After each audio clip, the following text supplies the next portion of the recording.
Herkese merhabalar, ben Huri Metek Mutfak'ta mutfağıma hoş geldiniz.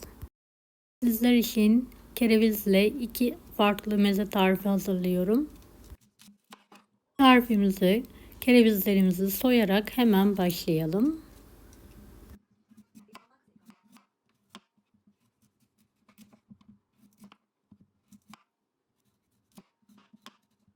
Beni hangi ülkeden veya şehirden izliyorsunuz merak ediyorum. Yoruma yazarsanız sevinirim.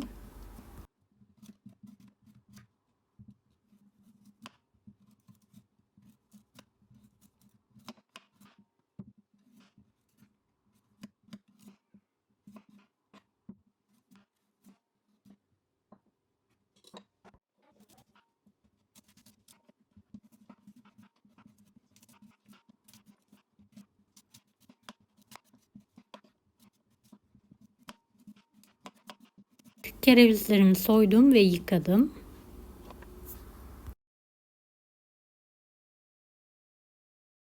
Tanesini rendeliyorum hemen.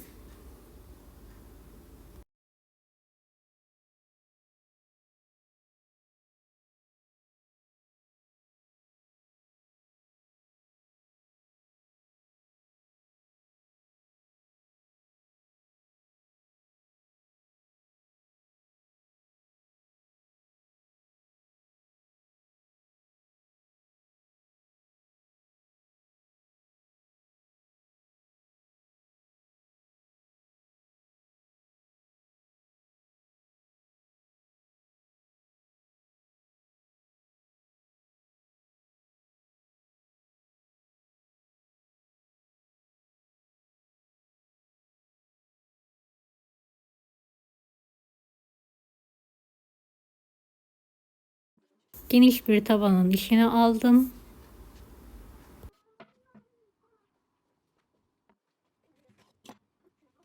Bir tane portakalı sıkarak kerevizin üzerine gezdirelim.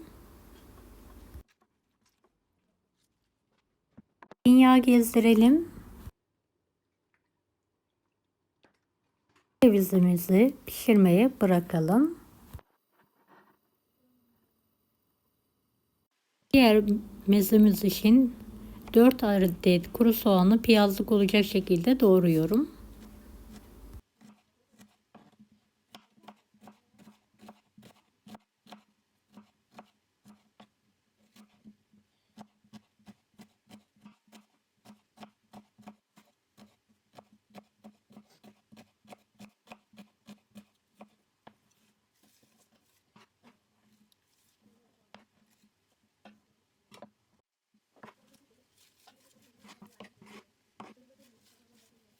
Bir tane havucu da ince ince verev keselim.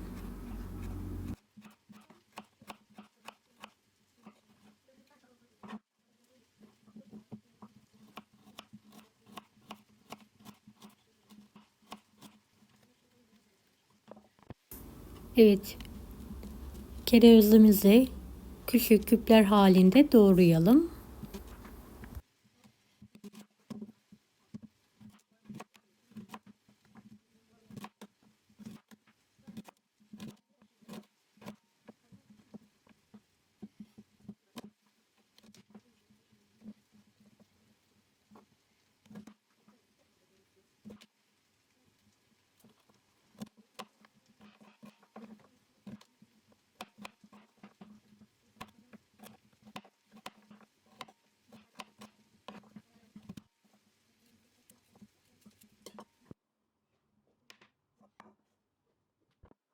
Tenceremizin içine alalım.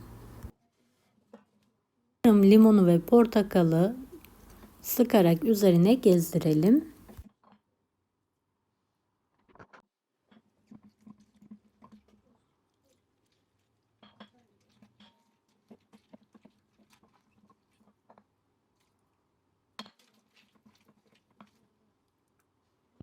Tuz serpelim.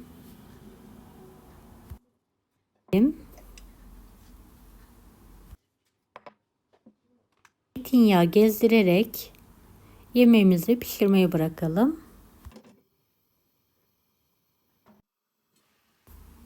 Evet, karıştıralım.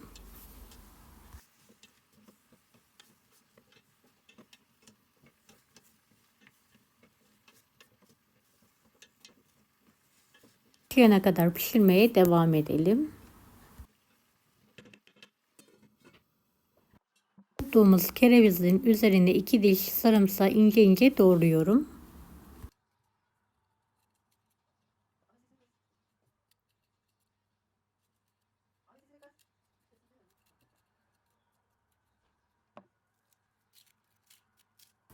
Dereotunu da doğrayalım.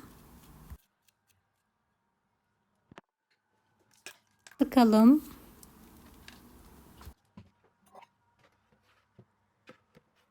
Mayonez sıkıyorum. Yoğurt ve ceviz ekliyorum. En son karıştırıyorum.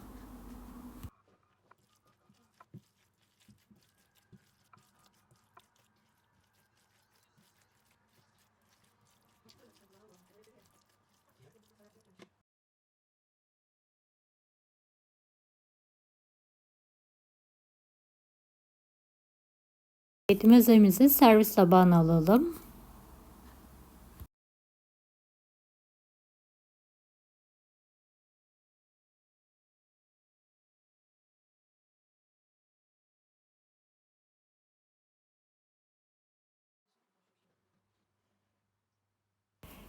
Evet, ilk mezemi servise hazırladım.